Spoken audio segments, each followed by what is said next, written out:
रथयात्रा पूर्व सरिब महाप्रभुंक रत्नभंडार अलंकार गणति मणति रत्नभंडार मरामती काम सरी नाही जेतिकी आकलन करा जायथिला ताठू अधिक मरामती कामर आवश्यकता रहिछि।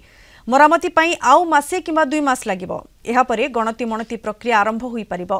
रथयात्रा पूर्व गणति मणतिर प्रक्रिया शेष हेबो बोली कहिसेंती आईन मंत्री पृथ्वीराज हरिचंदन। एसआई को श्रीमंदिर प्रशासन मरामती पई समय देउ नथिबा अभियोग उपरे आईन मंत्री प्रतिक्रिया रखिसेंती। कहिसेंती महाप्रभुंक रीतिनीति सहित मरामती चालुछि, प्रशासन समय देउ नाही भूल कथा। एसआई रो सहमति रे काम चलिछि।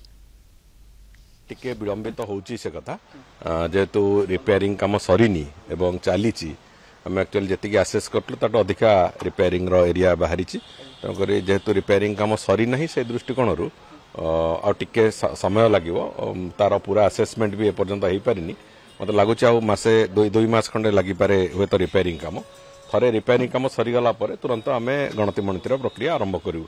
तेणुक आम भावुँ मसे 1.5 मास रु 2 मास खंडे मैक्सिमम 1.5 मास रु 2 मास भितर सरिले चेष्टा करूँ आम रथयात्रा पूर्व ये गणति मणतिर प्रक्रिया भी सारिया पाए।